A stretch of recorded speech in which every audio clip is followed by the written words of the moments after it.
சீர் எக்கச்சக்கமா செஞ்சுட்டாங்க. ஊர் மெச்ச செஞ்சுட்டாங்க. ரொம்ப சிறப்பு. ஆனா அவங்க மனசு ஃபுல்லா வேற வழி இல்ல, வேற தலைவிதி இல்லன்னு செய்றேன். அவங்க என் கணவர் இல்ல இப்ப.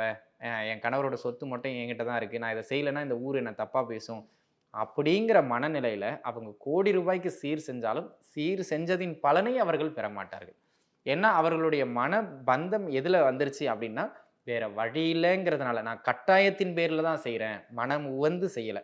இப்போ அதே ஒரு நபர் அ அந்த அந்த குடும்பத்துக்கு சம்மந்தமே இருக்க மாட்டார். ஒரு ஒரு நட்பு வட்டாரமா கூட இருப்பார். அவர் ஜஸ்ட் அந்த வளகாப்புல ஒரு வளையல கூட வாங்கிட்டு வந்து மனப்பூர்வமாக கொடுக்கலாம். ஆனால் அந்த வளையல் தந்த பலனை அந்த நபர் பெறுவார்.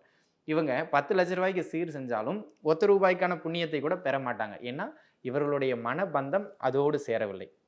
உங்களுக்கு இன்னும் புரியிற மாரி சில சில சான்றுகளோடு எடுத்து சொல்லணும்னா, நம்மளுடைய வரலாறுகள்லயே பல பேர் நமக்கு இருக்காங்க. சரிங்களா?